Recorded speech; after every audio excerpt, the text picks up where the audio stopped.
Hey everyone, just got done watching Creature Commandos. Let's talk about it. If I had to use one word to describe Creature Commandos, it would be inconsistent. 1 minute you're watching Rupert Thorne kill Dr. Phosphorus' wife and son, and the next you're watching him dance with his goons in a nightclub.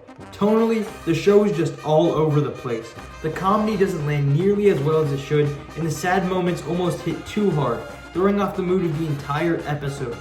Also, I'm not a huge fan of the score. I get that zany European music can be kind of funny to some people, but it can get annoying quickly, especially when it's used in every other scene. I think it's at its worst when it's used in a pretty important scene, like a fight scene or right after a dramatic moment. They use that kind of music in the Clayface fight, which I think threw off the whole vibe. Frankenstein and Flag Sr. actually were in huge trouble, but you never felt it because the vibe of the music was kind of wacky. It just didn't make sense to use it there. But that's just a minor nitpick. The show has two main problems: the pacing and the characters. First of all, let's talk about the pacing. Now, the show is only 7 episodes long. That wouldn't be such a huge problem if the episodes weren't about 20 to 25 minutes long, which is barely anything. For some context, the first episode of X-Men 97, one of Marvel's most popular and critically acclaimed shows recently, had 10 episodes, and the episodes were about 10 minutes longer on average. So if you do the math, Creature Commandos had about 158 minutes of screen time, while X-Men 97 had 300, almost double.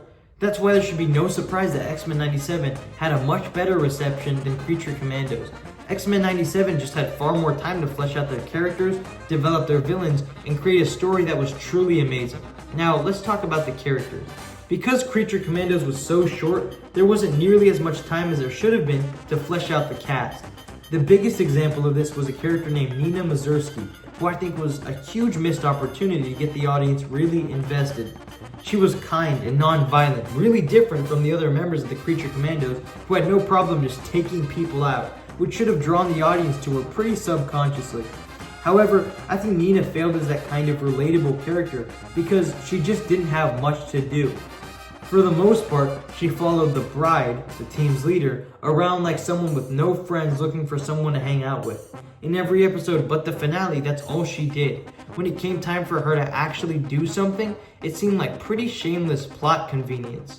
Nina's ability is that she can breathe and move quickly underwater, and the team's objective was to assassinate the princess of Pakistan. Now, this is where the plot convenience and characterization gets really bad. The team just happened to break into the castle's pool area, and at that exact time, the princess was about to do her morning swim. Again, that was all coincidence. The worst part of it all is that Nina couldn't even do the one thing in the show that she was supposed to get done: kill the princess.